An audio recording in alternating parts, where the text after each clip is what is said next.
Kembali lagi bersama gue Sender di modul Trade with Sender. Jadi di modul kali ini gue akan membahas apa itu margin type. Jadi margin type ini dibagi jadi dua ya. Yang pertama itu adalah cross margin, yang kedua adalah isolate margin. Di modul kali ini gue akan bahas dua-duanya ya secara mendalam. Ya, yang pertama cross margin ya. Contohnya ini $100 ya.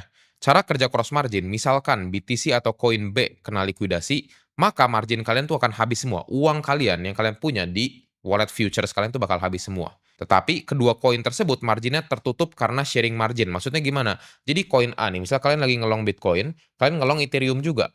Ya ini tuh marginnya tuh digabung. Jadi kalau kalian analogikan, ini tuh kayak sebuah kolam, ya, terus dalamnya ada Bitcoin dan ada posisi Ethereum. Jadi itu satu kesatuan gitu marginnya. Nah contohnya seperti ini ya, di gambar sebelah sini. Kalian tuh punya modal $100, ya which is marginnya $100. Mungkin kalian leverage berapapun itu, kalian udah belajar juga di modul sebelumnya cara ngitung risk-nya dan leverage-nya gimana.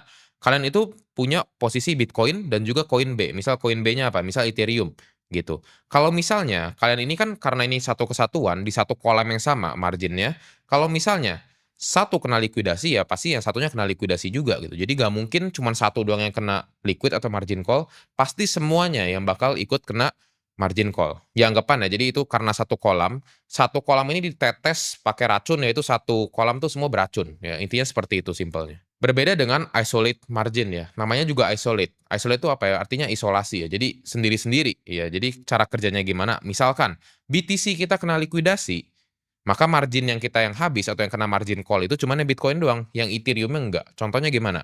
Nih, seperti sebelah sini. Kalian punya posisi di Bitcoin dan juga punya posisi di Ethereum. Ya, ini koin B ya, gua kasih contohnya. Anggap Ethereum gitu.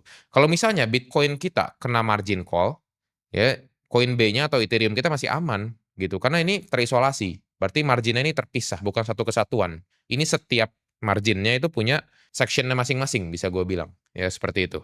Nah, ini contoh ilustrasinya yang tadi gue bilang, kalau Bitcoin kita, misal kita $50 di Bitcoin, itu kena margin call, kita masih punya $50 lagi sebagai margin di koin B ya, which is Ethereum contohnya, kayak gitu.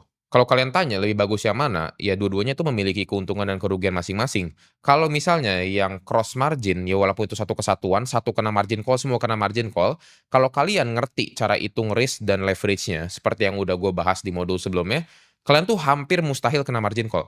Ya, kecuali kalian itu nakal lah, atau kalian misal bandel, kalian itu mau risk-nya over dibanding risk yang sudah kalian perhitungkan.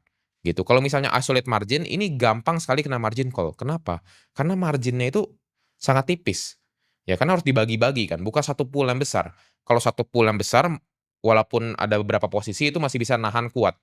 Ya, sedangkan kalau misalnya isolate, ya itu satu-satu kan. Jadi lebih gampang kena margin call, tapi kalau kena margin call tuh ya cuman satu posisi itu ya, which is Bitcoin doang, atau mungkin Ethereum doang. Yang lainnya aman, seperti itu. Oke, gue yakin kalian udah cukup paham dari modul yang cross margin dan juga isolate margin. Jadi kita akan bertemu lagi di modul-modul yang berikutnya.